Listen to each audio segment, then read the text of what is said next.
বাংলাদেশ কৃষি ব্যাংকের অবসরপ্রাপ্ত কর্মকর্তা ও কর্মচারী কল্যাণ সমিতির কেন্দ্রীয় সভাপতির মৃত্যুতে শোকসভা অনুষ্ঠিত।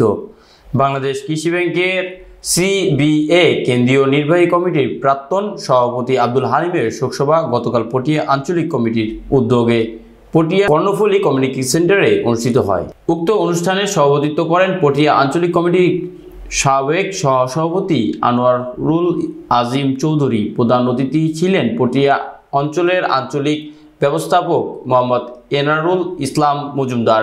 বিশেষ অতিথি ছিলেন চট্টগ্রাম বিভাগীয় কমিটির সভাপতি এম.এ. বাশার।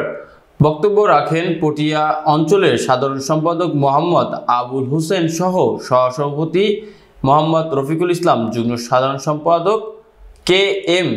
দিদারুল আলম, মরহুমের পুত্র মোহাম্মদ ফয়সাল, বিজয় কুমার নন্দী দাস সহ অনেকে। এতে কুরআন তিলাওয়াত করেন হাফেজ মোহাম্মদ আসিফ।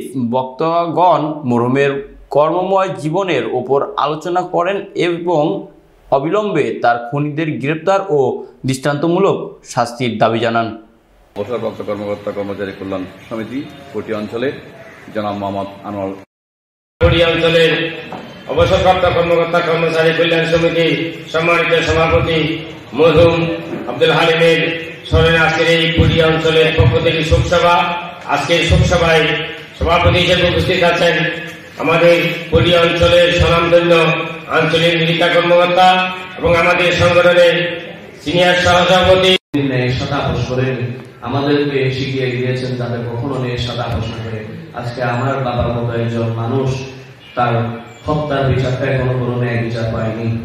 আমি বিএনপি সকল কেন্দ্রীয় নেতৃবৃন্দ এবং সকল নেতৃবৃন্দের কাছে একটাই আবেদন জানাবো, যে বেঈমানরা, যে কুকুররা আমার বাবাকে হত্যা করেছে এবং আমরা যার মাধ্যমে এই কৃষি ব্যাংকে অনেক কর্মকর্তা কর্মচারী উপকার পেয়েছে এবং সুবিধা পেয়েছে এবং তাদের সমস্যার সমাধান হয়েছে। এরকম নিঃস্বার্থ সিবিএ নেতা এবং ট্রেড ইউনিয়নিস্ট আমরা জীবনে পাবো না। যে এই সংখ্যাটা মনের ভিতর থেকে আসবে, স্বতঃস্ফূর্তভাবে আসবে। আমি চেয়ে নেব না, আমি কৃষি ব্যাংকের ক্যালেন্ডার কোনোদিন চেয়ে নিই না।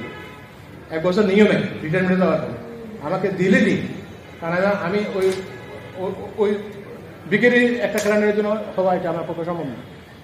বললাম যে এই যে এটা আমার নাম, এটা সকলের অবস্থা এরকম, কেউ আপনাকে ব্যাংকের সম্মান করবে না। আর এখন ভালো, তাহলে খুব সতর্কতার সাথে চলাফেরা করবো।